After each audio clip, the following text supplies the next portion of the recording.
Hare Krishna dear devotees, today we are very fortunate to have His Grace Haridas Varya Prabhuji. Prabhuji will be enlightening us on the topic of the sacred vow of the Margashish, session 2. Hare Krishna, please accept my humble obeisances. Haridas Varya Prabhuji, thank you for giving your valuable time and wonderful association this morning. Waiting eagerly to hear from you, Prabhuji. Shall Prabhupada ki jai, Guru and Varanga ki jai. Please take over the call, Prabhuji, whenever you're ready. Hare Krishna. Thank you, Mataji. Hare Krishna. Thank you very much for the warm welcome. And I'm just waiting for...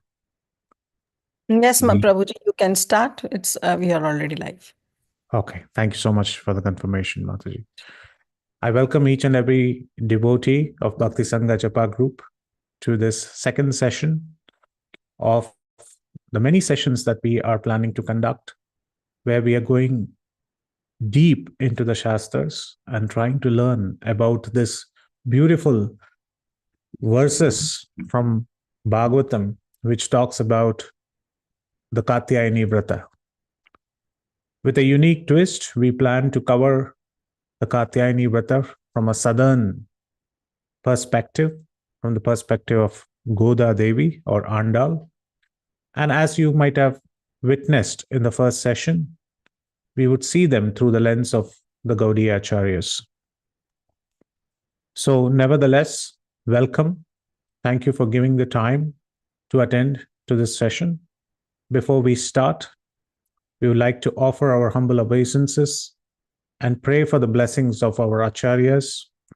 And in this case, we have to pray ardently because we need the blessings of all the Vaishnava acharyas, especially from both the sampradayas.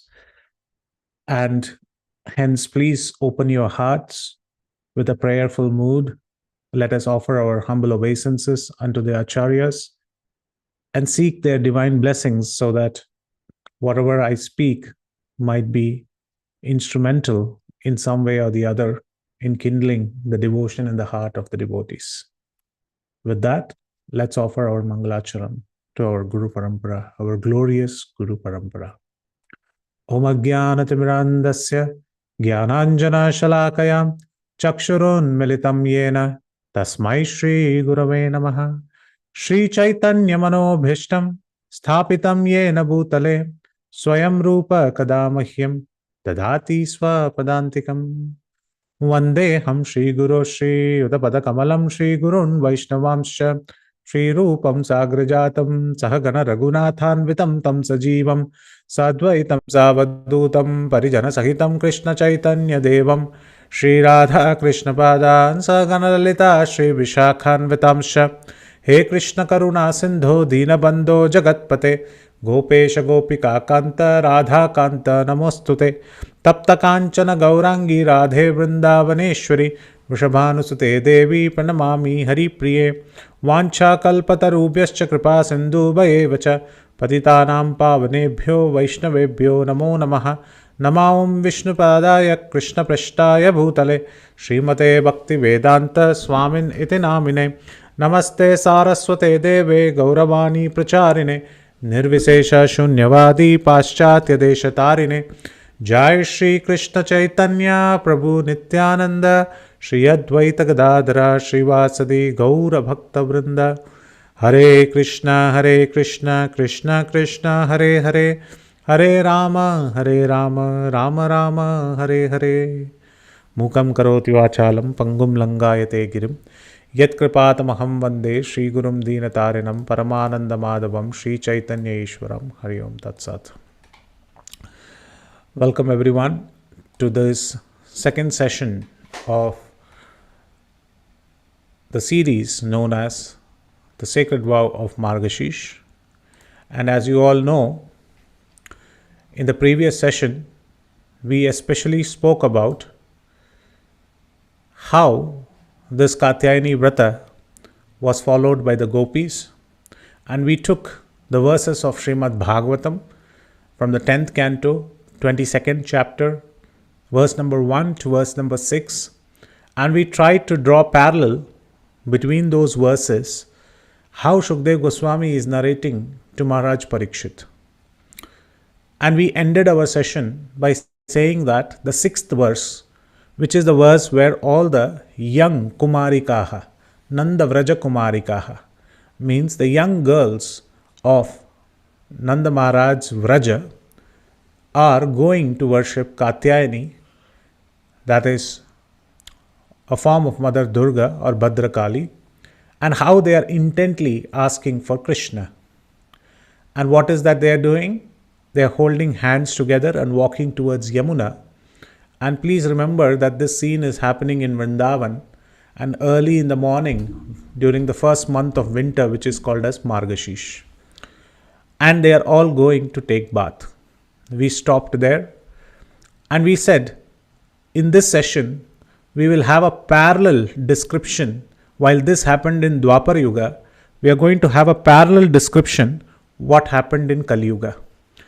And of course, as I mentioned in this series, constantly we will be shifting between the Gaudiya vision as well as the Sri Vaishnava vision, and we will be trying to find a common ground where we can just appreciate Krishna consciousness in a very wonderful way. This is not a competition. This is not an effort to put one sampradaya over the other. This is just to churn the nectar of Krishna consciousness, of the pastimes of the Lord, of the pastimes of devotees in a manner which will actually help us to appreciate the mood of the gopis in Vrindavan, to appreciate the great devotees like Andal and the Alvars, and to develop a little bit of tiny fraction of devotion in our heart. With that attempt, today's session, before we delve into the sacred vow of Margashish of 30 verses of Andal, we first have to know who she is. Because these were the questions which were pertaining or which were ruling in the minds of the devotees after the first session. So it's only appropriate that before we speak about the works of a particular devotee, we speak about the devotee herself or himself.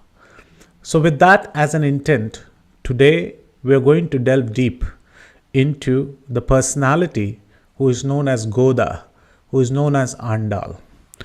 So without further ado, let's go ahead and try to learn as much as possible in the limited time that we have. Talking about time, we have so many topics to speak about, and we have so many difficulties in this short time. Alpakalo bahushcha vignaha, says the Vedas. Alpakalo, the time is very less. But bahushcha vignahas, what to speak about difficulties? The difficulties are very large in number. But nevertheless, keeping the Lord in our heart, keeping the devotees in our heart, let us delve deep now. Let us start to learn some facts and figures about Andal. I request devotees, those who are not speaking, to go on mute. Hare Krishna. So, as the slide mentions, Goda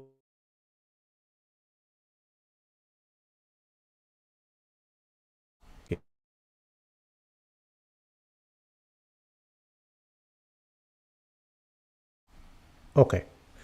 Now Sorry, I'm confusion, no, Prabhuji. Actually, no I'm problem. everybody. No problem. No problem. So, in this lecture, what we will see is some of the facts and figures about Andal. Andal's father's name was Vishnu Chittar or Periya Alvar. As we have seen, Alvars are called as the immersed ones. Where are they immersed? Are they immersed in a pond or a lake or a river? No, they are immersed in devotion. They are the ones who have taken birth amongst other devotees and those who have sung lot of glories about the Lord. Out of that, one of the greatest devotees or greatest alvars is known as Periya Alvar. His other name is also known as Vishnu Chitta. Chitta means one who is always remembering the Lord. What was his occupation? His occupation was to make a very nice garden where he used to grow nice flowers like jasmine and many others. And he will pluck them, he will take care of them, and he will take each and every flower and he will string them into a garland. He will not use a rope or a thread.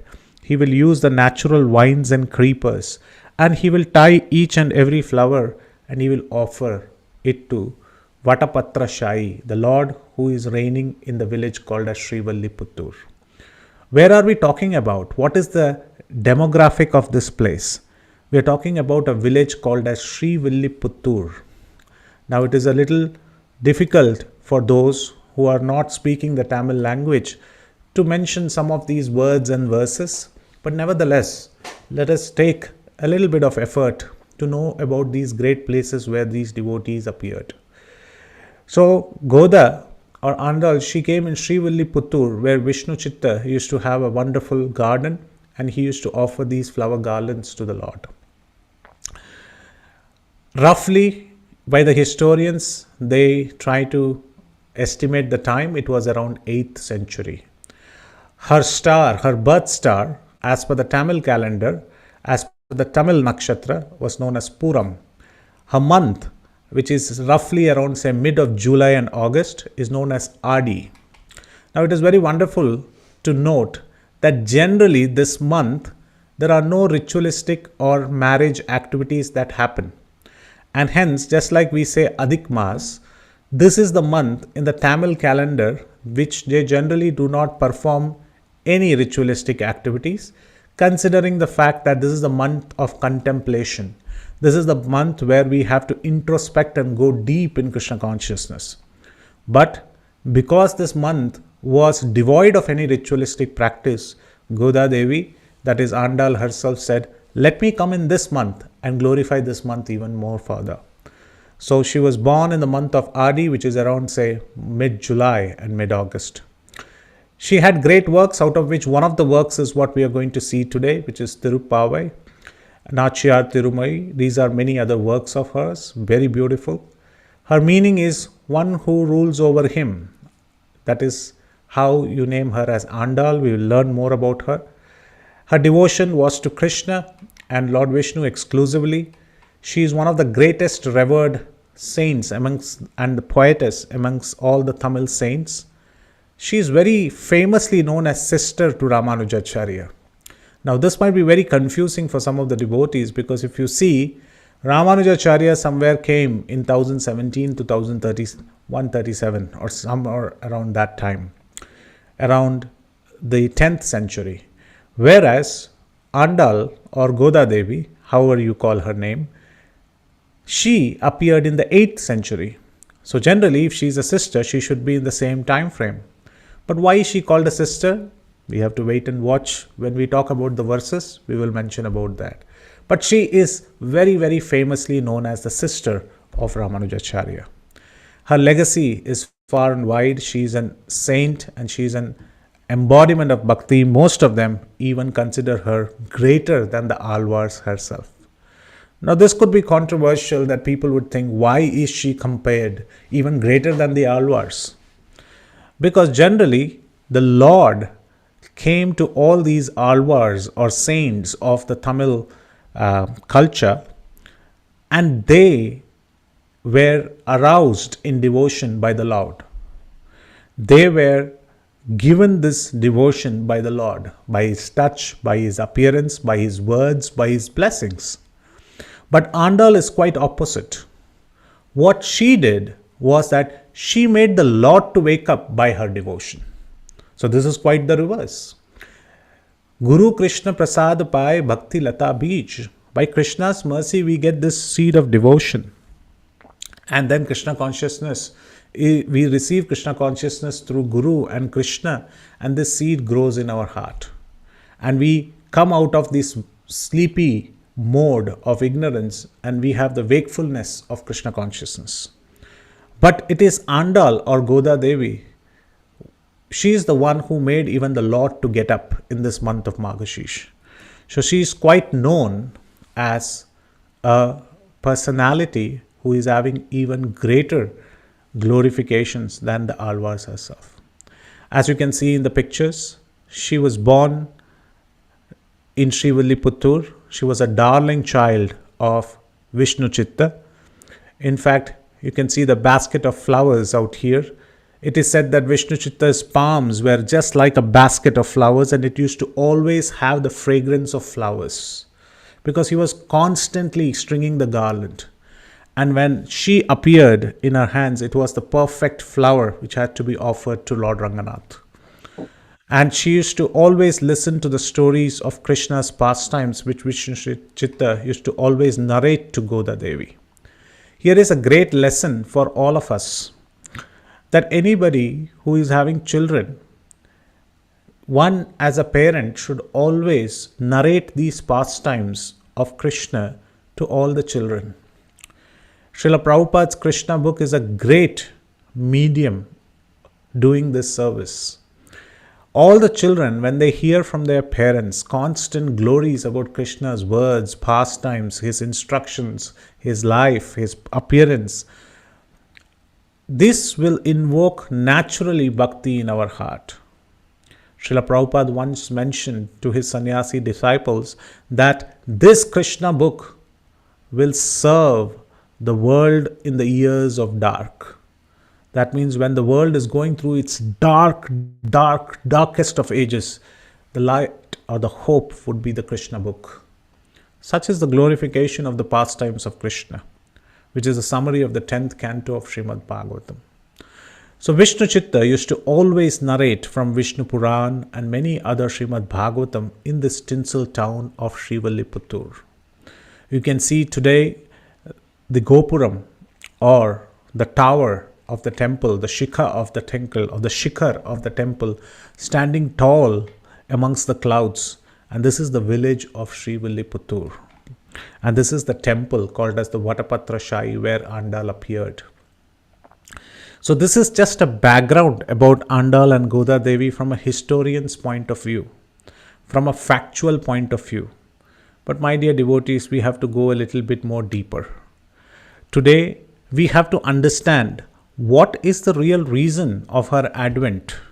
What is the real reason that she appeared in this world? But before we go, I want to take you further inside the temple. These were some of the photographs that I captured during our visits and which is available. This is the same Tulsi Mandap below which Andal appeared. And on this temple sanctorum, at this place, she was lying down under the Tulsi tree, under the shade of the Tulsi tree, on Mother Earth. And as Vishnu Chitta took her in his hands, he named her as Goda or Kotai, which means a beautiful flower garland. He is a gardener by profession, and he saw a beautiful flower-like face, a lotus-like face of Andal or Goda Devi, and hence he named her as Kodai or Goda. There are various meanings to her name, we will learn that. But what is this connection between the first session that we had and the second session that we are talking now? The first session we spoke about how Katyayani Vrata was performed by the gopis in Mathura, Vrindavan, that particular area of Chaurasi Brajkos. But here now we are talking about Srivilliputtur. So those who are well known in their geographical skills, Srivilliputtur is a tinsel village and a town which is next to the city called as Madurai, which is also in Tamil Nadu. Now, historically, from the 8th century and beyond, Madurai, its original way of pronunciation is called as Madurai. Madurai. Madhura. Sounds very similar, right? Mathura. And hence the southern Mathura is called as Madurai. One which is naturally sweet. Madhura. Adharam, Madhuram. Sweetness. Sweetness is flowing. Why is sweetness flowing in Madurai, which is the southern part? Mathura we can understand because there is sweetness of the presence of the emperor of sweetness, which is Rasraj Sri Krishna. Mathura is also sweet because of the Mathura, the damsels of Mathura, the queens of Mathura. Mathura is also beautiful because of the presence of Brajvasis. Mathura is also beautiful because of so many temples which is decorating that place. Mathura is also beautiful because Krishna came and killed Kamsa and liberated and liberated Kamsa, and then gave devotion to many others. Mathura is famous for Kubja. Mathura is famous for the divine pastimes that Krishna did. But what is so special in Madurai? If you come to the southern part of India and if you come to Madurai, you will find that there are plenty of temples, not one, not two. In and around the city of Madurai, you will have more than 13, 14 temples, which is of Shaivite as well as of Vaishnavite glories. The glorious temple of Sundareshwar and Meenakshi is there. Lord Shiva and Parvati is there right in the center of the city. If we learn this particular session, we learn something, we should have this desire of visiting sometimes these places and seeing these places where such glorious pastimes did happen. So there is a close connection. Just like Vrindavan is a tinsel village around Mathura, Srivilliputtur is a tinsel village town 80-85 kilometers from Madurai. So this place is also known as the southern part of Mathura. So this is the connection that we have. What is the other connection? Even till today, the flower garlands which come from Srivilliputtur are carried in baskets and taken to various other places like Tirupati, like Ranganath, and these flower garlands which are worn by Andal or by Goda Devi is given to the lordships. So these garlands carried in such great baskets with the Sri Vaishnava symbol on them is carried along with the marriage saris and other cloth and jewelry is carried from Srivilliputtur and is taken to many other temples. Her garlands are known as the fresh garlands. These garlands worn by her are known by the Lord as the freshest and the most fragrant garlands, and this is desired by the Lord. But Prabhuji, this is too much information for us to undertake. But what is the real reason why she came? While we understand these facts and history points, let us now go into a story mode, which is always easy for us to understand. Now, we have to really understand what's the reasons for her advent, why she came to this earth. And the first point is, the first reason that we are going to see, and we are going to go into a narrative spree. And this is story time. So request everybody to just open the eyes of their heart and just imagine as if these points are happening right in front of you. So the first reason why she actually came to this planet was to remove the distress which was dwelling in the heart of Parvati. Prabhuji, we spoke about Mathura, we spoke about Vrindavan. Now where is Parvati, who is the wife or consort of Lord Shiva, coming into picture? For this, we have to flip the pages of scriptures. We have to refer to a particular scripture known as Skanda Purana. Out of many Puranas, Skanda Purana is a very significant and a very large Purana. In the Skanda Purana, there is a particular chapter known as the Halasya Mahatmaya.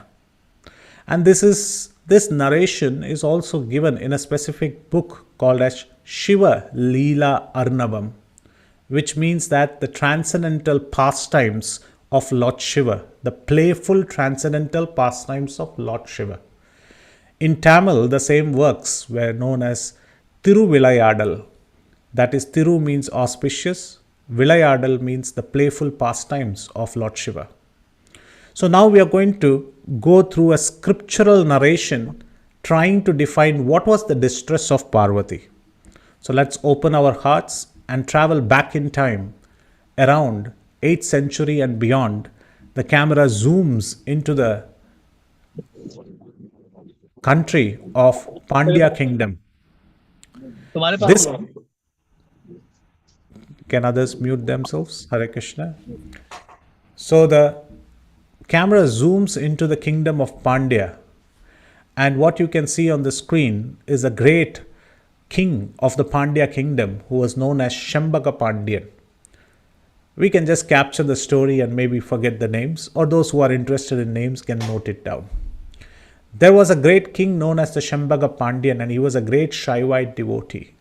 He was an ardent devotee of Lord Sundareshwar and Meenakshi, who were the president deities of Madurai. This Meenakshi temple is glorious even today. One can go and take the darshan of the Lord there, and one can enjoy the temple sanctorum and its precincts. It's really, really beautiful. And it's still a standing testimony of architecture and brilliance which were constructed by these great kings of the past. Shambhaga Pandyan, once he was very ardently praying to Lord Shiva, and after his prayers and after his puja, daily puja, he went to see his queen. And her queen was strolling in the garden. And you can see here on the right hand side, she was just strolling in the garden, and she was looking at the pristine beauty of the garden. Of course, the kings had huge palaces and gardens, and they had brilliant of flowers. And here she was strolling in the garden. King Shambhaga Pandyan was a great poet also. He used to write a lot of poems, and he was very good at it. And he had a natural liking towards those individuals who had a poetic flair in their writing. So he was very fond of those poets. So when he saw his wife, the queen, walking in the garden, he also saw that she had long tresses of hair, and it was loosened. And generally it did not have much of garland. Like you can see, there's only hardly a garland, but there were a lot of bumblebees which were swarming around her braid. And they were always going around her hair.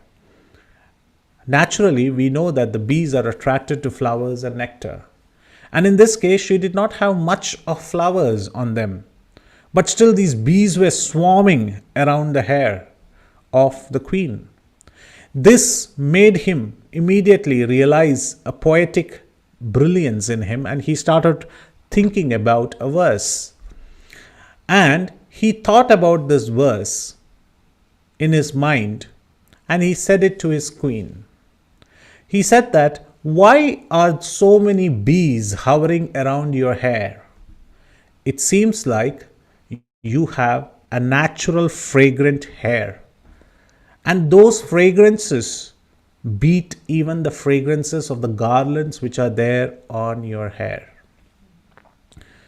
In fact, this was the verse he said, as if it's a glorification to the queen. The queen said, "This is very wonderful. Did you write it?" He said, "Yes, I wrote it instantly. And it came into my mind. Don't say this to anyone. But I would like to glorify your hair the way it is, that your hair is naturally fragrant." She said, "And hair cannot be naturally fragrant. Generally, when we wear some conditioner, some shampoo, some other cosmetics, it makes the hair fragrant. Or when we actually put a lot of garlands on our hair, then it becomes fragrant." It was a culture that women first, as per this pastime, had long hair, not short hair. Second, they never used to cut their hair. Third, they used to wear garlands on their hair, which made it naturally fragrant.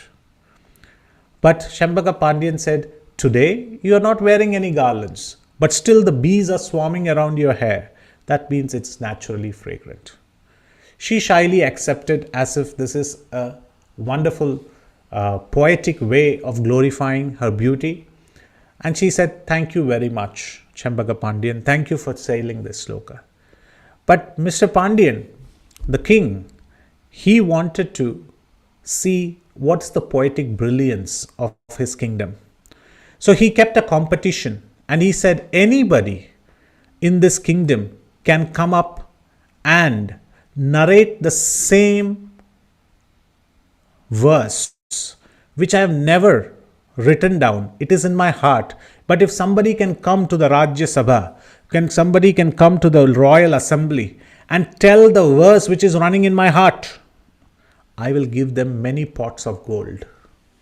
So this was the divine competition, and this was announced all over the kingdom. Now this was very unique. Who could read the heart and mind of the king? But what kind of competition is this? Somebody has thought something in this heart, and somebody has to come and reveal what is being said. This is a very unique competition. But the reason is that the king believes a poet should understand the mind of the devotees. A poet is the one who actually understands what's going on in others' mind and reveals that through his poems. This is a real poet. Rupa Goswami says, what's the use of the poet, or what's the use of an archer who does not meet his aim by shooting the arrow and meeting its target? Similarly, what's the use of a poet who, with his verses, cannot kindle the heart of devotion towards Krishna? So this is how poets are. Poets really kindle the hearts, and they understand the inner meanings and the inner emotions of the heart of other devotees. So this competition went far and wide, and hence there was a devotee whose name was Dharmi. He was the Pandit. He was the Pujari in the Meenakshi Sundareshwar temple, and he was a brahmachari. And when he heard that 1,000 gold coins, the pot of gold, will be offered to one who actually narrates this verse, which is in the heart of the king, he was very excited and he wanted that pot of gold. Why would a brahmachari be interested in the pot of gold? It's very interesting to understand. Back in those days, the dowry system was quite reversed. It was the men who used to give the money to the girl's family. And this in Sanskrit used to be called as Kanya Shulkam. That means one is so grateful to get a hand of a bride that they would offer a pot of gold and many other wealth to the bride's family, saying thank you very much. This was the culture. Of course, dowry was also given out of love, not out of demand. So this brahmachari thought that, okay, I need to get married, but I don't have a pot of gold. And I need to give Kanya Shulkam. But maybe if I get this pot of gold as a result of this competition, by winning this competition, maybe I can give this as the token of my marriage. But why would a brahmachari be interested in material things? Again, his devotion was very pure to Lord Shiva. The reason he wanted to achieve this was that in Madurai was a sacred marriage that took place between Sundareshwar and Meenakshi, between Lord Shiva and Parvati. And this marriage could be only conducted by that priest who is married, not by a brahmachari. So he thought, I am a pujari in this temple, but I cannot conduct this marriage between my Ishtadev and Ishtadevi. And hence to do this, I need to be married. And for marriage, I need to have a pot of gold. And here is the competition, maybe I should win it. So his intent was not for fame. His intent was for devotion to Lord Shiva. And he was thinking, but I am not a great poet. How will I understand? So hearing this plea, Sundareshwar himself, that is the Lord Shiva himself, disguised himself as a great poet and appeared in front of Dharmi. And he said, I know what is going on in the heart of the king. And Dharmi doubted, who are you? I have never seen you in these places. He said, I am there everywhere. And I am there in the temple precincts. I keep roaming around and I know your devotion. And let me tell you that I am a great poet as well. And let me tell you the verse that the king is thinking in his heart. Now Dharmi had his doubts. He said that maybe you are trying your luck, putting it on my name, and you don't want the punishments. Maybe if it is wrong, I will get punished. And hence he asked a lot of questions, and the Lord Shiva, as the poet, he gave all the brilliant answers. And finally he said, okay, I accept you are a great poet. Tell me what's running in the king's mind. And Lord Shiva, as the poet, he gave the verses to Dharmi. He said that the verses running in the king's mind is to understand, O queen, it seems that your hair, your tresses are more naturally fragrant than the flowers and the others. That's why the bees are swarming around your hair. This is the verses which is going on in his mind. Dharmi said, are you sure? Can I go and present this before the audience? He said, yes, please go ahead. So he went very confidently, but this is the first time he was going into the royal assembly. And he was going to the royal assembly and he was looking at the ministers and saying, oh, hail my king. The minister said, the king is not here, the king is there. And so he paid his obeisances finally to the king, and the king said, I was worried that there was not even one single poet who came to the royal assembly and mentioned about these verses. Are you the one who is going to mention about the verses? He said, yes. And he said, what are the verses? And he narrated it to the king. He said, the verses or the shlokas that's running in your in your mind, those were Tamil verses, he said, are whether the queen's hair are naturally fragrant, because it seems to be they are naturally fragrant, and they are more fragrant than the flowers because the bees are swarming around her hair. This is the verse, Maharaj. He stood up. He was stunned. The Chambaga Pandyan, the king, he was like, who is there? Bring a pot of gold and offer it to this brahmachari. He has struck gold today. He has delivered what I asked for. These were the exact verses which were running in my mind. Please give the pot of gold to him. The brahmachari was flabbergasted. He was like, I thought this might be wrong and I might get punished, but here I am winning the pot of gold. At that time, there was a minister, the courtesan, the poet. In every assembly, there is a poet. And this poet's name was Nakirar. This Nakirar got up, and he was also an ardent devotee of Lord Shiva. He said, stop, Maharaj, don't give this pot of gold to this Dharmi, the brahmachari. And Dharmi was confused. He said, what happened? He said, because whatever he narrated, there is a fault in the poem. There is a fault in the verse. Now, my dear devotees, the competition was not to be technically correct. What was the competition? The competition was to find out what was the verse running in the heart of the king. Here is Dharmi, who was told by Lord Shiva, and he presented the exact verse which was running in the mind of the king. So hence the competition was fairly and correctly won. But here is Nakirar, the court poet, who came up and said that there is a fault in the meaning of the poem. And the king thought, okay, maybe if there is a fault, then I have seen the competition and I don't need to give the gold also. So he said, Nakirar, please tell me what is the fault. He said that naturally no hair can be fragrant. It has to be fragrant only by keeping garlands or other cosmetics. So this is only a figment of imagination. This cannot be true. Hence the verse is completely false.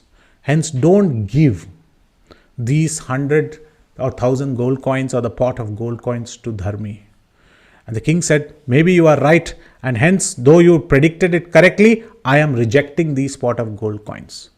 Dharmi felt very sad. He won the competition. He went back and he was started crying in front of Sundareshwar. And Lord Shiva again came, tapped on his shoulder, came there and asked, what is the problem? Did you win it? Did you get the pot of gold? Will you become married right now? Will you get engaged? He said, I was just fortunate enough not to be punished by the king. Forget about the pot of gold. Nakirar actually said there was a mistake in your shlokas. The shlokas and the verses that you gave me, it was correct. That's what the king thought, but there was a mistake. And Lord Shiva became extremely angry. He said, I will go to the court and I will debate with them. And he went to the court and he asked, who is there? Who was the one who said the Dharmi's shlokas were incorrect? There was the transcendental debate that happened between the devotee of the Lord and Nakirar. Now you guys might be thinking, Prabhuji started with Andal, he went to Lord Shiva's story. What is going on? Don't worry, we are reaching there very soon.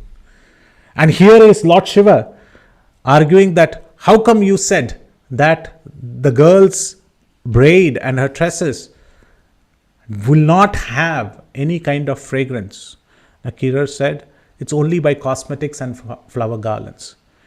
Then Lord Shiva, who was dressed as a poet, he said, please know it from me. What about those demigoddesses I was talking about demigoddesses. Now, Nakira said the syllabus has changed now. He was talking about the earthly women, and suddenly he said now the poem is talking about demigoddesses. So Nakira said, even demigoddesses, their hair is not naturally fragrant. He said, how do you say so? They are only fragrant because they pluck the flowers of Parijata, which is adorned in their head. And when the Parijata flowers, they constantly adorn their head, only then they become fragrant. Then Lord Shiva became even more angry that his poem was being found faults with. He said, what about Parvati? What about Meenakshi? What about Umapati? What about the wife of Lord Shiva? What about her hair? Isn't that naturally fragrant? And he was very angry when he asked about this. And Nakira said, even she has to wear the Parijata Pushpa or Tulsi garlands coming from the lotus feet of Krishna, and only when that is adorning her head, it will be naturally fragrant. And this angered Lord Shiva so much, and he said that, now look at me, Nakira, you don't know whom you are talking to, I am the same personality. And he opened his third eye. And Nakira very humbly, he brought his hands together and he said, you might show me the third eye, O Lord Sundareshwar, who is Lord Shiva himself, but a mistake is a mistake. And Lord Shiva burnt him then and there. And this whole thing happened. And of course, this was playful pastimes of the Lord. Later, Nakira was revived by Lord Shiva. And he said, I'm very happy. So Nakira asked this question, why did you punish me if I am happy? And Pandya king came and fell at the feet of Lord Shiva and said, we have done a great mistake. We'll give the 1,000 pots of gold to Dharmi. And Dharmi got the pot of gold. Nakira got revived. Nakira asked, why did you punish me if you have to revive me? He said, don't speak about those things that you have not seen. You are only on the earthly plane, but you said very authoritatively that even the demigoddesses, their hair is not naturally fragrant. Parvati's hair is fragrant. But Nakira said, but that is not possible only because it is garland. And he said, I revived you because you spoke the truth, even if knowing that there might be a fault in my poem. So I'm very pleased with you. So all this happened on the earthly plane. Meanwhile, at Kailash, you can see Parvati called an immediate assembly of women. She called Lakshmi, she called Saraswati and said, look what has happened to me. My husband, he went to the mortal world and to help a devotee, he started telling about everything. In that, he started speaking about my hair. Now there is a big question. The whole universe is wondering whether my hair and whether my dress is actually naturally fragrant or not. And this was being heard by Mother Earth. She said, don't worry, in the same Pandya kingdom, in the same place of Srivalli which is next to Madurai, I will be born as Goda. I will take birth as Andal. And I will appear to Vishnu Chitta. And I will wear the garlands myself. Mother Earth has naturally fragrance. Earth gives fragrance. That's why Varahadev also appeared from the nose of Brahma, because it is fragrant. And he had to search Mother Earth. So he appeared from the nose of Brahma. So Mother Earth has fragrance, and that fragrance is given to Goda naturally. And Vishnu Chitta used to pluck these flowers, and Goda used to string these flowers together for Lord Krishna, for Ranganatha. But before offering it to the Lord, she thought, I will marry the Lord, so let me exchange these garlands. She used to wear the garlands herself and see herself in the mirror. And she used to see that how does she look? Does she look like a bride? She was a young girl. And then she used to keep these garlands and give it to Vishnu Chitta. Vishnu Chitta, not knowing that this was already worn by Andal, he used to carry these garlands and give it to Lord Ranganath. Now, this is not the paddhati. This is not the way that deity worship is done. All the things should be freshly offered to the Lord. One cannot wear it. One cannot taste the food and then offer the Lord. But here was Andal wearing it herself and then giving it to the Lord. And one day he found that there was a strand of hair of Goda Devi in the garland, and Vishnu Chitta thought that maybe this might be a mistake. And he hid himself and started to see how Goda was actually making the garlands. And to his dismay, he saw that she was wearing the garland, looking at herself in the mirror and acting as a bride, and then giving the garland to Vishnu Chitta to offer it to the Lord. And Vishnu Chitta felt very bad. He rebuked the child. He said, this is not the way to do devotional service. And he went and offered his dandavats to the Lord, and he said, I'm very sorry, from today I'll give you fresh garlands. And the Lord replied to Vishnu Chitta, don't give me any fresh garlands. None of your garlands are fresher than the ones which I get from Goda. Because the flowers which are there in that garland get its natural fragrance from the hair of Goda Devi, because her hair is naturally fragrant. Because anyone who is associated with Mother Earth, her hair is naturally fragrant. So this was a distress in Parvati's heart, that who will prove that my hair is naturally fragrant? I am attached to all these divine ladies. And this was said by the Lord himself.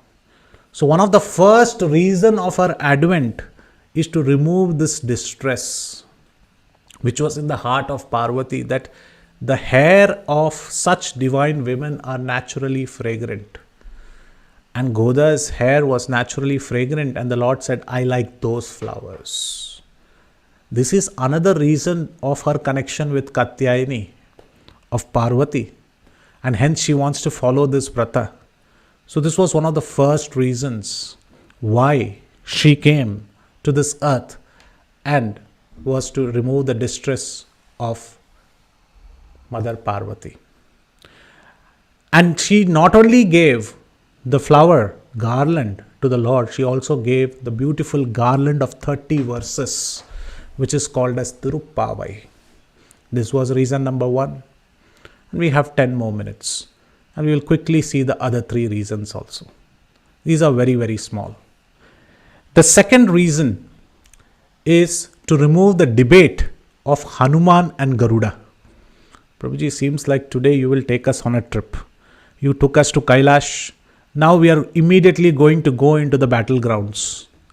And my dear devotees, please unmute yourself and tell me, generally Hanuman and Garuda, what are their services?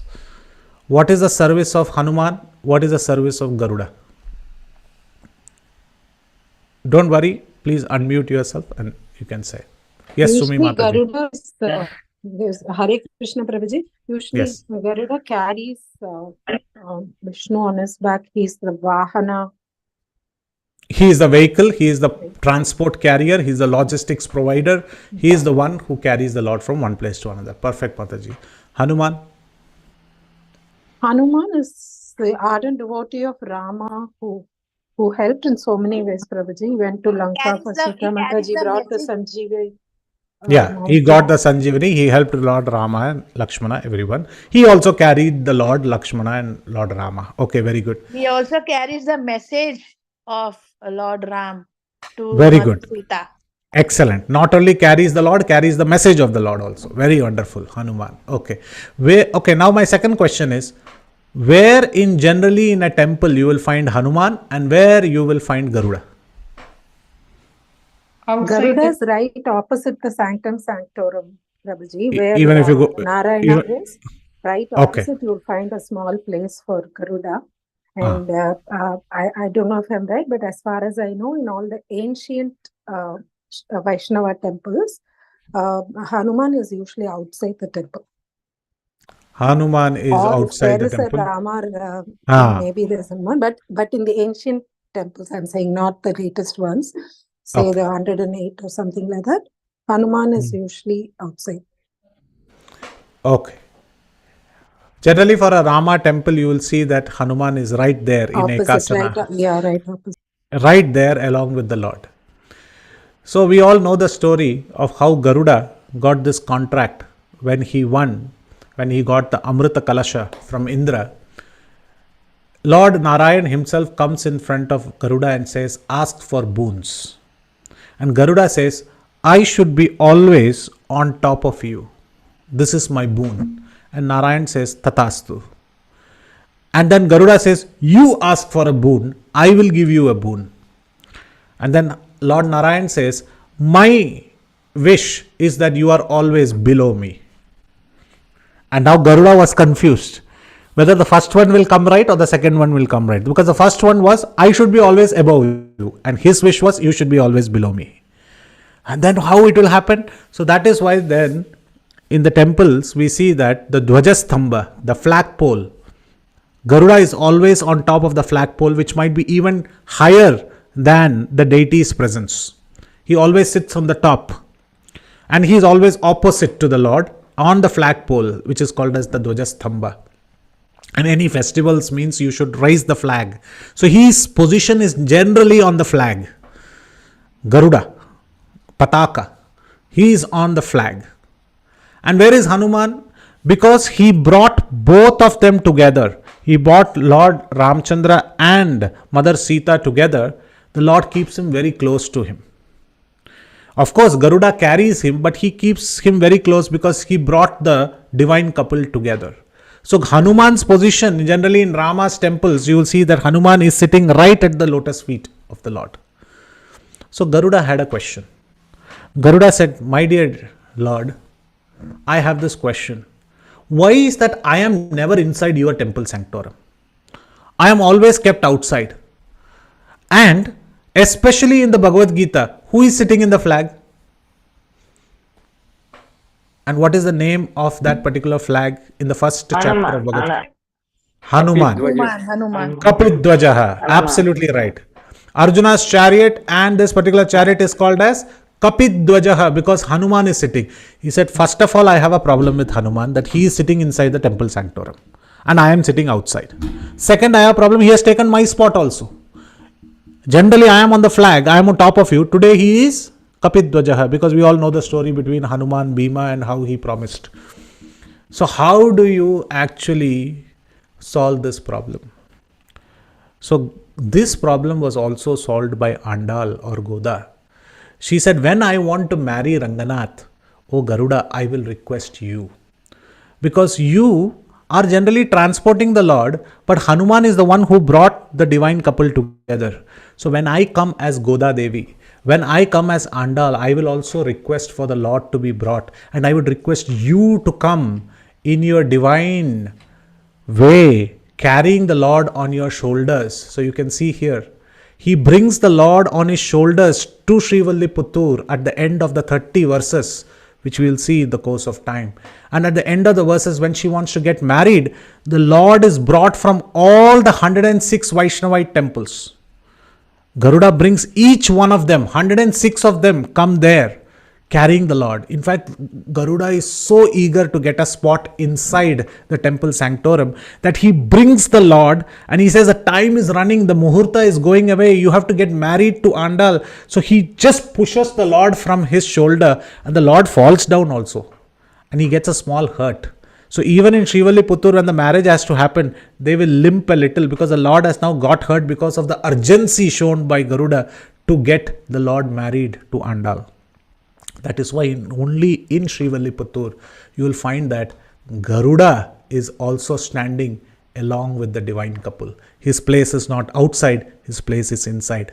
Only unique place in the whole world in the cosmic manifestation where you get Garuda's presence. Even in other temples you will find in the sanctorum but not along with the Lord.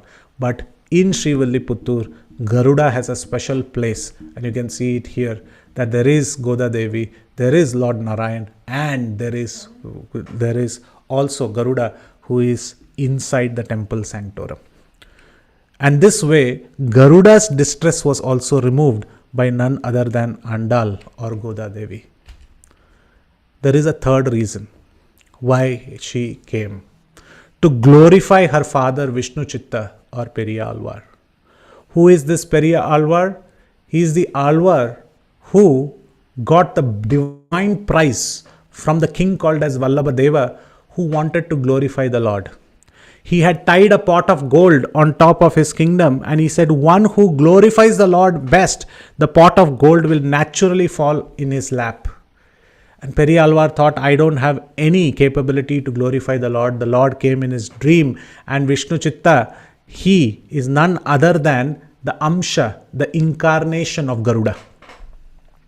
So Vishnu Chitta, he glorified the Lord. And he glorified the Lord because the Lord came in his dream and said that, don't worry, you go tomorrow, I will speak on your behalf. He went before the king Vallabhdeva and he started swinging glories, and the pot of gold naturally fell on his lap. And getting the pot of gold, he was given a royal elephant, and he was given all the beautiful ceremonial welcome, and he was traveling on the royal elephant. And Lord was so happy that he came on Garuda with Mother Lakshmi, and he came to offer blessings. Imagine if you are Vishnu Chitta. You have done one just pot of gold, and you are getting the darshan sitting on top of the royal elephant. You are getting the darshan of Garuda and Lord Vishnu coming in the aerial way, in the Akasha Marga, and you are seeing the Lord on Garuda. And the Lord is asking, what do you want? Please ask, Periyalvar. What do you want, Vishnu Chitta? Please ask. And what all we would have asked? We would have asked for fame, we would ask for material benefits. He said, oh Lord, why have you come here? First of all, tell me, why did you come here? This is Kali Yuga. And in Kali Yuga you have come. And people will see you, they will ask for everything. And there will be an evil eye which will be cast on you. So as a natural elder, I want to give you blessings. You don't give me blessings, I will give you blessings. And he sings the greatest verses of Palland Pallad Palla Irattand Palagodi Nurairam Mallan Tinnon Manivanna Un Sevade Tirukap. He says, Palland, may you be praised. This is Vishnu Chitta offering glories and blessings to the Lord. May you be praised. May Krishna, you be protected. And may you live for thousands and millions and crores of years. And may you be glorified. This is reverse happening. Devotee is blessing the Lord. O Lord, who is strong, victorious arms. With these victorious arms, you killed Chanura, Mushtika, everybody. You defeated those. May you shine like a gem. May your Panchajanya be glorious. May your Chakra be glorious. May Mother Lakshmi be glorious. May your divine red feet be glorious. And let your divine feet, which is full of auspiciousness and which is safeguarded by the devotees and worshipped, I give it blessings. I give my blessings. I give my blessings. This is Vishnu Chitta offering blessings to the Lord. And hence all the other Alvar said, he seems to have a great heart. So let him name him as Periyalvar. So Andal is thinking, how can I glorify him who asked for nothing? Let me make him the father-in-law. Because a father-in-law's position is supposed to be considered the greatest. No one can become the brother of the Lord. That is Balram's position. No one can become father of the Lord. Of course, is Nand Maharaj, Yashoda Maya and many others. Somebody who is greater than the Lord is father-in-law. How? Because generally in a marriage, a girl is given to a boy, and without that girl, we cannot sit in any Vedic sacrifice and do the pujas. A grihastha needs the wife to do all the pujas. So without a wife, one cannot do the yajnas or the agnihotras and many others. And who gives this wife is the father-in-law. So he acts like a guru who gives us, engages us in devotion only by giving his wife. Somebody narrated to me very humorously, the father-in-law is naturally great because looking at our qualities, he gave such a great child to us to get married. What qualities we have? We have no qualities, but still thinking that we will keep the girl very nicely, he gave. So naturally he has to be glorified. So Andal said, let me give the highest position where the Lord will also glorify Periyalvar, because he is also always glorifying the Lord. Let me make him the father-in-law. So the third reason why Andal or Goda came was she wanted to glorify Vishnu Chitta, her father. And how did she really glorify? She wrote the 30 verses and said, these are not my works. These are the works of the Garuda, Vishnu Chitta. Because seems like he heard from Krishna his glories. Now devotees ask, where did Vishnu Chitta hear the glories? What is Andal speaking about? He said, Hanuman has sat on the flag of the chariot. And hence Hanuman has heard all the shlokas of Bhagavad Gita. But those horses, they are also an incarnation of Garuda. That's why they were flying in the battlefield. So while the Gita was spoken, the horses have heard, and that Amsha of Garuda is Vishnu Chitta. So he has heard these glories. He told me these glories. So I am narrating these verses, and hence all glories go to Vishnu Chitta, none to me. And what glories are you going to speak about, Andal? She said, I came also into this world to complete the wish of Lord Varaha. Varahadev, when he came, he made two requests, and this is mentioned in Varaha Purana. He tells Mother Earth, whom he rescues from the bottom of the Garbhodaka ocean, he says, I have two requests, Mother Earth. One should develop, a devotee of mine should develop a good garden of flowers, and he should take care of them. And he should pluck those garlands, pluck those flowers and make it a very nice garland. And that garland should be fragrant and fresh, and they should be offered to me. They should offer also another garland, which is the glories about my name, form and pastimes. While they are hale and hearty, they should actually offer it to me. These were the two wishes, and Mother Earth was hearing this. She said, I have to fulfill. Generally, our husband does not tell any wishes. It's only me wishing on anniversary, wishing on this thing every time. Once our husband has made a wish, let me complete it. So she said, I will come. Because what is the promise he is giving? He says, Stite manasi suswaste shariraste yo naraha dhatu samye stite smarati vishwarupam tamam najam tataha tat mrita manam tu kashtapashana sannibham aham smarami vadbhaktam nayami paramangatim. Lord Varaha emphatically, boldly says that any person, if he is in the tranquil state of mind and healthy body, that means when we are fresh, when we are young, when we are in good state, when we don't have dementia in the olden age, in the older years, when we don't have Alzheimer's, when we cannot forget, when we can't lift our body, when one is in a good healthy state, if he just remembers about me, that I am the one who is Anor Aniyan Mahato Mahiyan, I am in the smallest of the small and I am in the biggest of the big, and I am the reason of this entire cosmic manifestation, and all these worldly attachments do not bind me.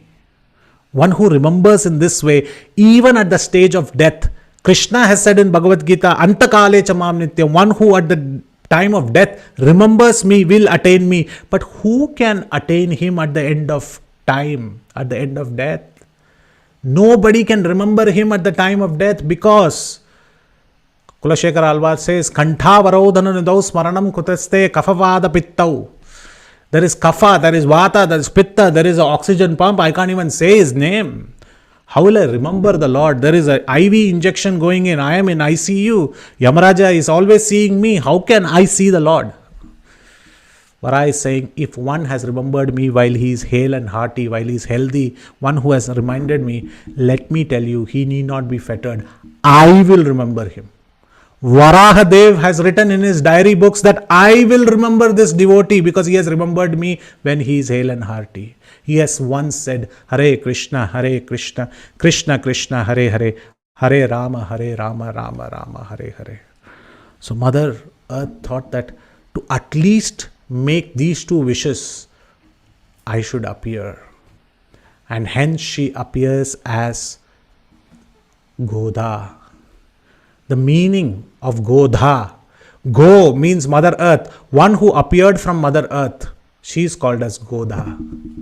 Godha. Go also means good words and works. One who gave us good words and works or divine works. She is also known as Godha. One who gave us divine intelligence, Jnana. She is also known as Godha. Go means also Gyan. Go also means Mangalam. Go also means auspiciousness. She's the one who gave us auspiciousness. And in Tamil, Ko Thai means she is also the transcendental creeper, the garland of Vishnu Chitta. She appeared on these. Generally, southern direction in astrology is considered not that auspicious, but she appeared in the southern direction. Generally, Puram Nakshatra is not considered that auspicious. She appeared in that Nakshatra. Adi as a month, mid-July, August is not considered auspicious for any activities. She appeared and made it Tiruvadi. That means most auspicious month. She appeared in Mangalwar and made it more auspicious. She took out those places which are not auspicious and she, by her presence, made it supremely auspicious. How did she attract Krishna? Because she was hearing through her ears the beautiful pastimes of Krishna. Vishnu Chitta is greater than even the Lord. The Lord said, how do you say so? I carry the entire world. And I am the supporter of the entire world. How do you say you are greater? He said, you might be the supporter of the entire world, but you might be carrying the whole world, but I am carrying you in my heart. You are the Lord who is carrying the entire world, but I am carrying you. So who is greater? Vishnu Chitta. Of course, as Garuda, he is carrying the Lord. And while listening constantly Vishnu Chitta's narrations, she developed this interest that let Krishna be my husband. And she wanted to exchange garlands. That means get married to Krishna. That means get Krishna as her husband. And the Lord named her Andal. Andal means one who ruled. What did she rule? She ruled over Ranganath's heart and Krishna's heart. Andal, she ruled over the world with her garlands of verses known as Tirupavai. She is known as Andal because she ruled over the entire scriptures with her works. She is known as Andal because she ruled over the hearts of all the devotees. And with the language which always rules over the hearts of many others, which is the language of Tamil, she ruled over the Tamil reign as the greatest poetess. She ruled over all the Alvars and got to know as the greatest Alvar amongst the 12 Alvars, along with Nammalvar and many others. So this is Andal. And we are now at the juncture after knowing the 4 reasons of why she appeared. She appeared to remove the distress in the heart of Mother Parvati. She appeared to solve the debate between Hanuman and Garuda. She appeared to give the position of father-in-law and glorify Periyalvar or Vishnu Chitta. And she appeared to provide this beautiful 2 wishes of Lord Varaha. And how did she do it? Now we are crossing back to section 1, session 1. Coming back to Parikshit Maharaj. Ushasi utthaya gotre swair anyonyanya bahad bahavaha Krishna muchair jagudyanta kalindyam snatu manvaham. Each day she started calling all her gopi friends, keeping Katyayani Vrata as the mode and the medium. She wanted to fulfill all these 4 reasons on Mother Earth. These 4 reasons that why she advented, she wanted to give this garland of beautiful verses. And each day she rose at dawn, just like how Parikshit Maharaj mentions in Srimad Bhagavatam 10.22.6. She called out to each other gopis by name. They all held hands and loudly sang the glories of Krishna while going to take bath in Kalindi. Here Kalindi was none other than the temple pond and the temple tank of Vatapatra Shahi. Vrindavan was Srivalli She was not thinking like gopis. She became the gopi. Her hair was naturally fragrant with butter because all the gopis carry the butter pots on their head. And because of constant association of butter, her hair was also glorified as fragrant. Naturally, she is Goda, she is fragrant. She is in the garden of flowers of Vishnu Chitta, she is fragrant. But with her glorification also, she became fragrant. So with these 2 verses, we hear the beautiful Goda, and we will end our lecture here. This is by Vedanta Deshika, and this is our mood, my prayer, before we start from the next session, her glorious 30 verses that she sang for the Lord. Shri Vishnu Chitta Kulanandana Kalpavallim, Shri Rangaraja Harichandana Yoga Drishyam, Sakshtak Shamam Karunya Kamala Vimanyam, Goda Manahya Sharanya Sharanam Prapadye. Shri Vishnu Chitta Kulanandana. You are the wish granting Kalpaka tree and you are the flower garden of Vishnu Chitta. Kalpavalli. Kalpavalli. In fact, I said before the start of the lecture, there was Kalpavalli Mataji who got initiated. I said this lecture will bring the original name which she had. Kalpavalli, the flower garden of Sri Vishnu Chitta, was known as Kalpavalli. And Vedanta Deshika writes this in his Goda Stuti as the first verse. And what does she give? Shri Rangaraja Harichandana Yoga Drishyam. She is the most beautiful as she gives her darshan as the Kalpaka creeper, which is united with Lord Rangaraj, with Lord Ranganath. And she is standing like the Harichandana tree in that beautiful garden. But what glories does she bring? She is the incarnation of Bhumi Devi. Sakshat Smam Karunya Kamala Vimanyam. And she is known for her qualities of forbearance, embodiment of forbearance. And when it comes to this quality, let me tell you, she is the most merciful. And because she is also Lakshmi, now we are in the Sri Sampradaya part of it. So they consider Mother Lakshmi very, very merciful. And hence she is the embodiment of mercy. So a lowly servant like me, Deshikan says, we have no other way than to seek her refuge. And she is our sole refuge so that we can learn these beautiful 30 verses of her works. And it is mentioned in the Shastras that whoever hears the glorification of Andal, whoever hears this glorification of her reasons for coming onto this planet, will be blessed. If they are not having children, they'll be blessed with divine children. But what about people who have children? Their children will be nice. But what about those who are not married? They will get a good husband to get good children. So this is the Falastuti, though we are not interested in the Falastuti, but this is the narration of the glorifications of Andal. From the next session, we will be diving deep into her 30 verses because Margashish is starting day after tomorrow as per the Tamil calendar. So we waited for Margashish to start. We are in the perfect mood of Andal and how glorious she is, and hence we will wait for those 30 verses to begin. We'll start with this glorification. Thank you very, very much.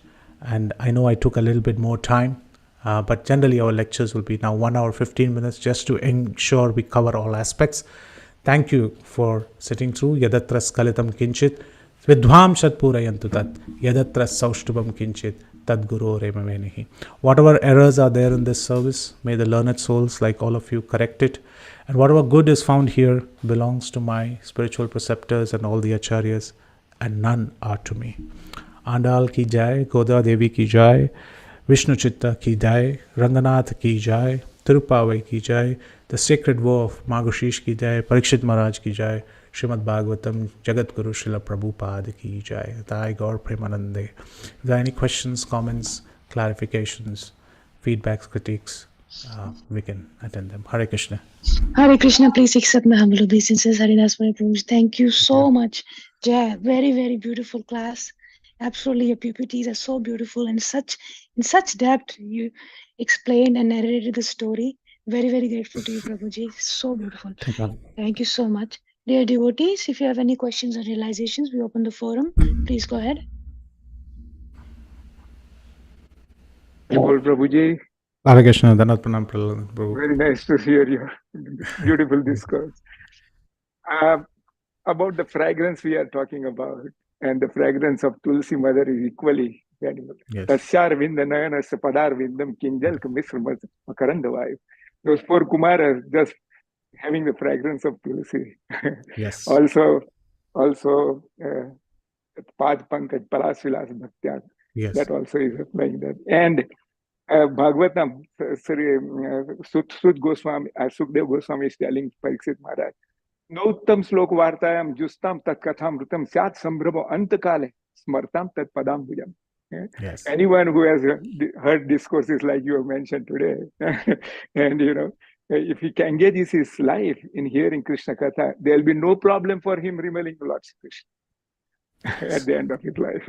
That's the assurance given by Sukdev Goswami. So we are all very fortunate to have satsang like yours, Prabhuji. Haribol. Dandavat pranam. Thank you for those realizations, Prabhu. Thank you very much. Hare Krishna. Hare Krishna Prabhu, Hare Krishna Dandavat Prabhu. It was a wonderful class, Prabhu. All you explained very detailed everything. All it has gone on to me, but some this thing reasons why she appeared. No, that the reasons 2 or 3 I didn't know, but that was new to me. And the total Pallanda Pallaya Stand Palakoni Nuraira Malada Sundar Manivanna Kapu. I tell daily Prabhuji when I start my worshipping. So my Arati, no Mangalarati, I tell this and to start. Because I love this verse. அடியோமோடும் நின்னோடும் திருவிஞ்ச ஆயிரம் பல்லாண்டி படிவாளியின் மலர்பாபில் மாம்பரின் வாங்கும் மங்கையின் பல்லாண்டி படிவாஜோது பலத்துறையின் ஆலயம் பல்லாண்டு படைப்பொறுப்புக்கும் மனமும் பாஞ்ச ஜன்னியும் பல்லாண்டு that 2 verses I will read. Thank you. Thank you. I really very nice. Thank you, guys. God bless you abundantly. Service, Prabhuji. God bless you abundantly. Krishna will shower his blessings to you abundantly, Prabhuji. Thank you. Thank you, Mataji, for your heartful rendition of the Pallandu verses. In fact, Mataji's name was Karpagavalli before she became Kripamoya Sita Devi Mataji as she got initiated. First of all, our glorification to her initiated name. So I told Mataji that Karpagavalli is a very wonderful name which is written by Vedanta Deshika himself. So as we delve into a new life with the new initiation, this is a very nice verse also. With the Pallandu verses. Thank you so much, Mataji, for all your rendition has borne fruit through the initiation and Guru. Hare Krishna. Hare Krishna, Prabhuji. Hare Krishna. Dandavat pranam. Aswarya Prabhu ki jai. Such a beautiful Prabhu. And definitely I'm from the northern side of India and have no idea about what's going on. But you really made me so much interested in this. And actually, I was somehow attracted to this Tamil culture, all the alvars and andal and the verses. But of course, I have no idea. But thank you so much for taking up this session and taking us go across to the southern India and understand the meaning and understanding the culture. So thank you so much, Prabhuji. Thank you. You are doing a great job for a person, especially like me. Definitely, Mataji, you're more blessed to be in the north and to be more closer to the gopis. But we are more towards the south, but maybe through rendition of these 30 verses, we get more Braj Prem. That's the final goal. Hare Krishna. Thank you so much. Thank you, Mataji. And you Hare really narrated it so wonderfully. Thank you. Thank you, Mataji. Hare Krishna. Thank you. Jai Shri Prabhupada. Sukha Shagari Mataji. Hare Krishna Prabhuji, Dandavat Pranam. It's very, Hare very Krishna, Prabhupada. beautiful class, Prabhuji. Really, I also had not heard those reasons per se, though I do sing the Tirupavai every Margari. But Prabhuji, just a couple of questions. You mentioned Yes. about the origin from Shiva Purana, right? The Yes. Nakiran story with Shiva. And I was wondering, like, because I haven't heard that version which says that, where he says that this fragrance is borrowed from the tulsi leaves of the lotus feet of Lord Krishna. So where is that reference drawn from, Prabhuji? So generally he says that this is in the Skanda Puranas Halatsya Mahatmaya, where he says that because many renditions either by movies and series, they actually twist the question to say whether it's by external cosmetics or it is by natural. He says that even the demi-goddesses get it by the association External of means, yeah. Parijata. So Parijata is blessed by Krishna and is given by Krishna himself. And it is there in his courtyard as well, which he brings from Indra. And naturally, those fragrant garlands are mixed with tulsis. There's no external right reference saying that tulsis and lotus feet of Krishna, but it's implied meaning by the commentaries that any devotee or demigoddesses who keep garlands which is worn by Krishna and from his lotus feet is naturally fragrant, and along with the fragrance of Mother Tulsi makes their ornaments, their beauty, the body, all of them fragrant. So this is the reasoning which is given. So Nakira actually says Parijata. He doesn't Oh, say okay. And then the Tulsi. other part is derived, as you're saying, and it Yes. is derived by which acharya? Is it like Vaishnava acharyas, or because I'm wondering, because Shiva devotees never quote this reference at all. I mean, Yes. in that, so I'm just wondering, is it like Vaishnava acharya commentaries which gave you this derivation, or?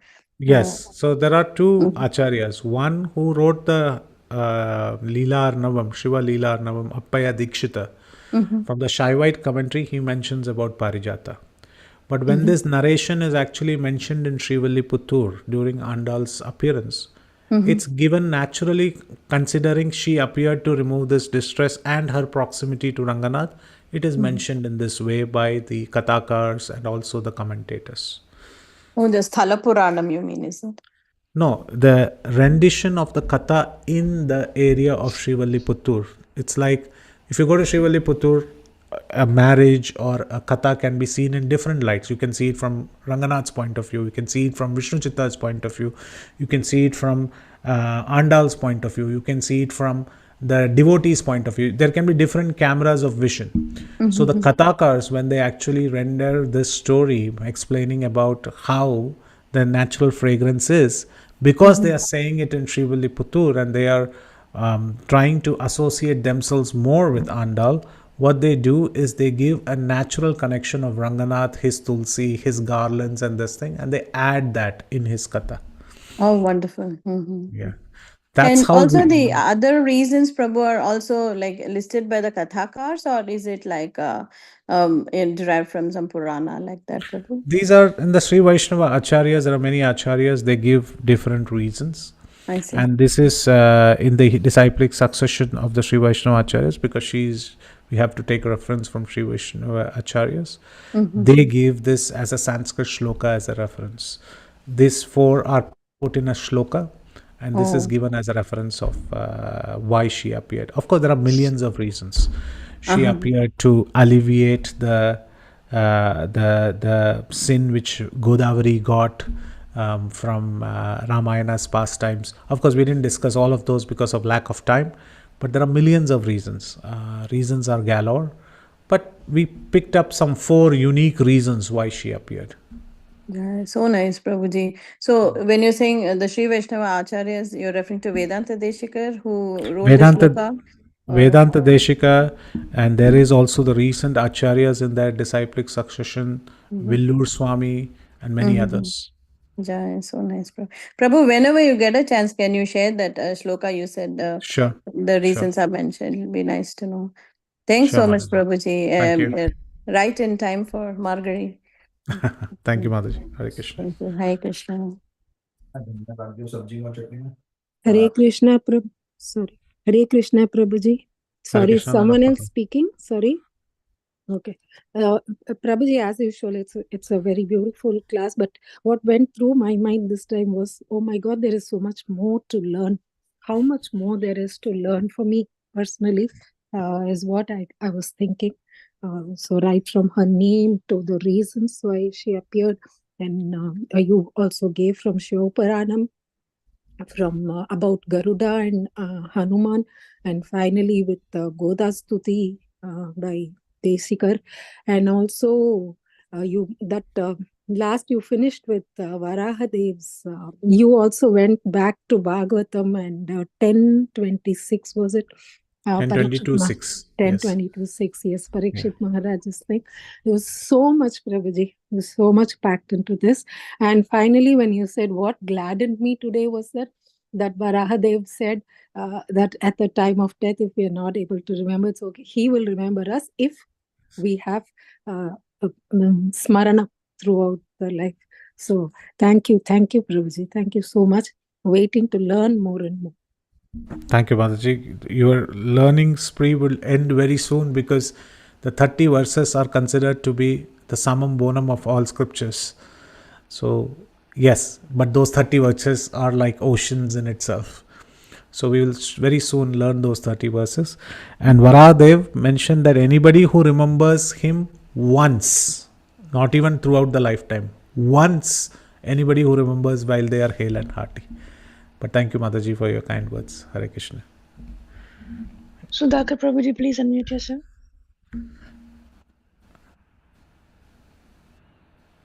Hare Krishna, Sudhakar Prabhu. Can you hear me? Yes, Prabhuji. Dandavat Pranam. Hare Hare Krishna. Krishna. Dandavat Pranam. It's a lot of gems to be contemplated on this session. Frankly speaking, I did not really. I heard about Goda Devi and Andal, but I never realized much in depth like what you said in these two sessions, your last session and this session. It was really, really great inspiration. Apart from it, I just had this another question, which Yes. is not directly related to this topic, but of course, uh, like a curiosity. Like sometimes in temples, when you go to the temple, the pujaris, we call in Telugu pujaris, they offer the garlands or the flowers to us, right? Yes. Sometimes, okay. So, what we should do with those garlands? Actually, I often get a doubt whether like from hearing the story, how the Andal has kept the garland on herself with the devotion that that is some maybe the high level devotion. If we do try to do that in that bhav, that is okay, or is it something sin if we just put like this? I really don't know. I'm just really asking what Very should nice. be Yeah. like What should be our mood? Very nice question. Thank you for asking, Prabhu. Thank you for being candid and asking. Asking itself is a very great activity. So, definitely, the emotion shown by Andal and others in this connection is of highest devotion. We cannot imitate that action. We are still in Vaidhi Bhakti. We are following in the footsteps, trying to become devotees. So we cannot offer the garlands to Krishna by offering it on ourselves first. It was done by Andal, and she is naturally the wife of the Lord, and she can do that. We are not in the same sphere of devotion. So, then the fact of the matter is that what do? We offer it how our devotional worship standards are. We offer fresh garlands, unoffered garlands to the Lord. And second, when we receive the garland as Mahaprasad, that means the Lord has worn it, and now the Pujari is giving us the garlands. How should we take care of it? Let us understand that anything that is offered to the Lord, and then, for example, a garland, over a period of time, it will decay and it will lose its luster. But during that time, every time we are in touch with it, we will get Krishnaized. We will get that spiritual energy because it was on the Lord's chest. The garland, which was material in nature, now offered to Krishna, has got itself spiritualized, and when it comes back to us, we get the spiritual blessings. But it still has its nature of matter, which will decay and go away. Just like the book Bhagavad Gita, it's still a paper and a letter. So the book paper can tear, it can get damaged. The book which is kept over a period of time, it will go through its cycle of time. But the message is transcendental. The book is also transcendental. We consider it so because it contains the message which is transcendental. So when we get the Mahaprasad, so we take care of the book very nicely, we take care of the garland. But when the garland decays, it becomes Nirmalya, we should dispose it off naturally. So we have got the benefit of that garland which the Pujari has given. With awe and reverence, we accept it, we remember Krishna, and when it decays, we should dispose it off naturally. Does that answer the question, Prabhu? Yeah, understood. Maybe the story. I will even within when you do puja in our home, right? Yes. With the flowers, Yes. I often get this doubt. I don't know. I heard that yes, it should not be thrown in the dustbin like a normal dustbin like that. I really don't know. So I was just asking in this context also. Even In that after cleaning the. generally, in the olden days, the Nirmalias, they used to be thrown in the rivers and others. But nowadays, due to pollution and many others, we cannot throw them in the rivers because now the quantity is more, people offer it more. So naturally, decomposition is one of the ways that they decompose. But if you are living in flats and many others, you can allow the decomposition of it and use them. When they decompose, you can just, there is no other means. We have to be practical as well, sometimes or the other. We cannot be always, we don't need to throw it in the same dustbin where there is, where you put the food articles that you have chewed or something. It should be, you should have a separate dustbin at least where it can Separate decompose. dustbin, yeah. Yes, Yeah, where I'm the trying to do Nirmalia that, can be but put. yeah, I'm trying to do that, but I don't know whether I'm doing right thing or wrong thing. So I asked this question. Thank you so much. No worries, bro. No worries. Do whatever is possible to the max, and if due to the circumstances it is not, we offer and we pray to Krishna that we are able to do it. That's the maximum we can do. Nishta Bhakti Mataji, Hare Krishna. Dandots. Prabhuji Dhanvat Pranam. Thank you Dandots. so much Ji, for giving us this ocean of nectar.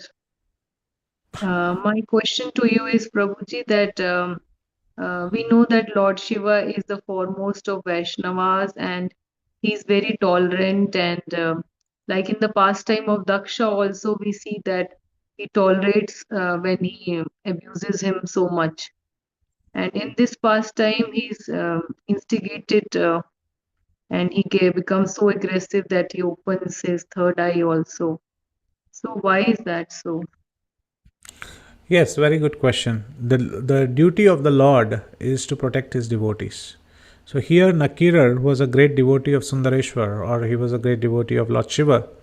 And Nakirar actually said, when the question was asked, what about the demigoddesses? Are their hair very naturally fragrant? He said, even though he has not a direct perception or he does not know about it, he said it with staunch reverence that, a reference that no, even they have to wear the Parijata Pushpa, and hence, according to me, they are fragrant. So Lord Shiva wanted to educate his devotees that if it is beyond your realm, don't try to speculate. There are some conditions, there are some things which are beyond you, so don't try to show your punditry on those subject matters. But he was naturally pleased by his beautiful activity that he still kept to his word. He did not sway even after getting to know that, he didn't say, oh, I didn't say this, I didn't say that. He was truthful, he was honest. So the Lord was pleased by that also. So sometimes we have to be careful of going with the flow and our punditry. We should not claim that we know everything on this planet Earth. We might be a great poet, we might be a great devotee. We cannot think like that. There are so many aspects that we do not know, and we should be always humble. So the Lord comes to protect and teach his devotees. And in this case, Nakirar was an ardent devotee of Lord Shiva. And this is his playful pastimes. That's why the whole Shastra is called as Shiva Leela Arnavam. That is the playful pastimes of Lord Shiva. So these are playful. So this is for his pleasure and his pleasure of devotees. So we should see it in that light. So he burnt him, but at the same time, he brought him back as well. So one who has that ability can do those activities. Thank you so much, Prabhu. Thank you. Hare Krishna. Yes, Lakshmi Mataji. Hare Krishna, Prabhuji. Hare Krishna, all devotees. Prabhu, such a wonderful class, Prabhu. You're making us get into the mood for Margli month. Very thank you. Prabhu, like I always had the question, like why Periyalvar? Why did she choose to come? Because she's coming as a daughter, which is never given to any Alvas. And you also mentioned the reason that she had to glorify Periyalvar. So my question is that is the only reason, Prabhu, or is there anything connected with the bhav that Periyalvar had with Lord, like Vasi in Vatsalya bhav or something like that? There are three reasons. The first reason is she wanted the Lord swiftly, as soon as possible. She wanted to achieve the Lord. And the swift person who can bring the Lord is none other than Garuda. And Garuda is none other than Periyalvar. So that's one of the reasons. The second reason is As I said, she wanted to be offering the two wishes of Lord Varaha when she heard as Bhumi Devi, which is to offer a nice garland of, to maintain a garden and offer the garland of flowers. The fourth reason, which is the main reason, and she wanted to give a garland of holy names. So she chose Vishnu Chitta as her father because he was the one who was maintaining this garden and he was growing these fragrant flowers, and it was his daily duty to offer these flowers to Ranganath. So she naturally chose him.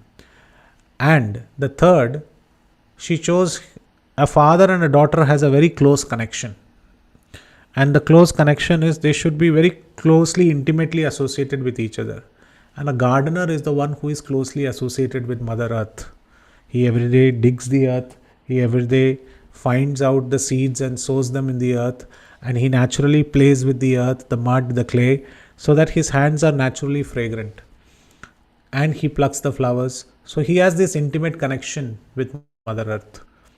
So she, Bhumi Devi, she thought that let me be born as the daughter of Periyalvar. These are some of the reasons, Mataji. Yes, Prabhu, wonderful. The reason that you said that he's already a gardener, so he's already in connection with mother. That's very Yes. wonderful, Prabhu. I never even thought it that way. So it's very nice. Prabhu, one more question, Prabhu. You Yes. mentioned that in Bhagavatam there is mention about this Vrata. But we see in Tirupavai, like Mother Goddess Goda, she's giving detailed explanation about the rituals, how they're going to take each and every Yes. day. So my Yes. question is, how did she get so much details? Because Bhagavatam gives only limited details.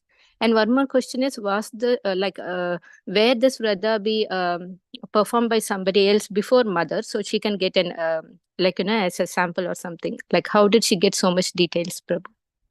Very nice question, and we are going to delve in those details starting next session. But just to give you a snippet into the next session, she actually hears these pastimes from Vishnu Chitta. As I said, Vishnu Chitta is Garuda, and Garuda was none other than the horses. He heard the Bhagavatam, he heard the Bhagavad Gita. He's always there. He knows. So Vishnu Chitta, he narrated right from young days Srimad Bhagavatam. Of course, Parikshit Maharaj gives very little, but Vishnu Chitta knows more. He is Vishnu Chitta. He understands the heart of Vishnu, Lord Vishnu. He understands the Lord. So he gave his own explanations, commentaries, his own pastimes, and he was worshipping the Lord. So through his narrations. In fact, there is a verse which says that our body has 9 holes, but the most important hole are these 2, which are the ears, and the Lord enters through these ears, and he resides in the heart. So through these, giving this rapt attention to these pastimes, which was narrated by Vishnu Chitta, Goda Devi formed this deep desire, and she became the gopi. And for this, if you give me just 30 more seconds, and if with the permission of the hosts, can I just show Srila Prabhupada's purport, which actually mentions this, how she gets to know. Do we have time, Mataji? Hare Krishna. Please go ahead, Prabhuji. Okay. So I'm just sharing my screen, Mataji. This is in Srimad Bhagavatam. This is in the Chatushloki Bhagavatam. This is canto number 2, chapter number 9. And in that, if you come to verse number, the 3rd Chatushloki Bhagavatam, which is the 34 or 35. Yes, text number 35. Here Krishna says in the Chatushloki Bhagavatam, O Brahma, please know, this is a very famous verse, Yata mahanti bhutani bhutescha uchcheshvanu pravishanti apravishtani tata teshu nateshvaham. O Brahma, please know that the universal elements enter into the cosmos, and at the same time I do not enter into the cosmos. Similarly, I myself exist within everything created, and I am outside. But Srila Prabhupada mentions a very, very, very, very wonderful text here, and I would like to read that. He says, here, the vision of the devotees is not ordinary. It is purified by the processes of devotional service. One single line. She used to do devotional service and her vision was very clear. But Prabhuji, Prabhupada, please tell me more about this vision. In other words, as the universal elements are both within and without, similarly the Lord's name, form, quality, pastimes, entourage, etc., They are described in the revealed scriptures or as performed in the Vaikuntha Lokas, far, far beyond the material cosmic manifestation. And this is what blew my mind, Mataji. Are factually being televised in the heart of devotee. Srila Prabhupada uses this word, televised. And that's where I got this word of always zooming into the camera. I use this because Srila Prabhupada used these words, televised in the heart of devotee. And he doesn't stop there. The man with a poor fund of knowledge cannot understand. People like me cannot understand. Although by material science one can see things far away by means of television. And finally he concludes by saying, people like Andal, devotees like Andal, what can they do? Factually, the spiritually developed person, which is Goda Devi or Andal, is able to have the television of kingdom of God, which is Srimad Bhagavatam, always reflected within his heart. This is the mystery of knowledge of the personality of Godhead.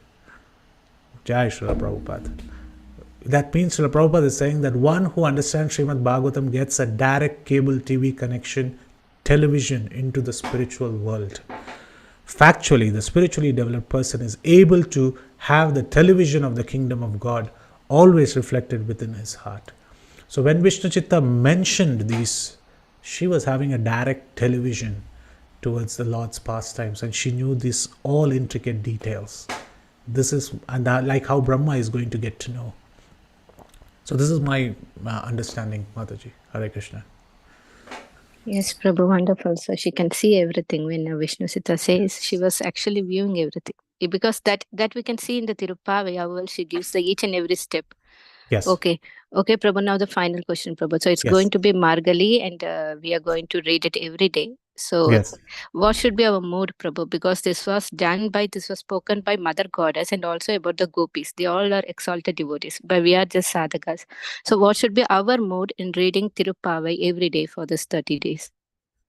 Very nice. Just go by the flow of every verse and read more Srimad Bhagavatam. Our Sampradaya is more connected to Srimad Bhagavatam, and this is none other than Srimad Bhagavatam. So whatever pastimes happen in those verses, let's find out its parallels, which we will do in the coming versions. In every single verse, we will try to apply them in our life. It's not that just learning from a Pandit point of view, it has to be applied in our life as well. How can we apply? And that application from a view of lens of Srila Prabhupada's Bhagavatam, that's how we try to find out and have this devotional and have the same prayer. Make like how we had with Katyayani, may have the same prayer. One day, please give us Krishna's association. That should be our mood. And we are following in the footsteps of the gopis, and that's what the gopis did. They brought together so many wonderful paraphernalia for the offering of the Lord, and we should also every day get up early in the morning, take bath quickly in the cold waters. We should remember this pastime every day. We should read this chapter of Bhagavatam every day. And we should chant our rounds very nicely. Hare Krishna, Hare Krishna. Finish our 16 rounds early in the morning and have this meditative mood in these 30 days. Oh, she's waking up this gopi. Oh, she's going there. How did they go? For 30 days, can we have our heart as Sri Villiputtur? Can we have Andal as the one who is waking up all these different gopis?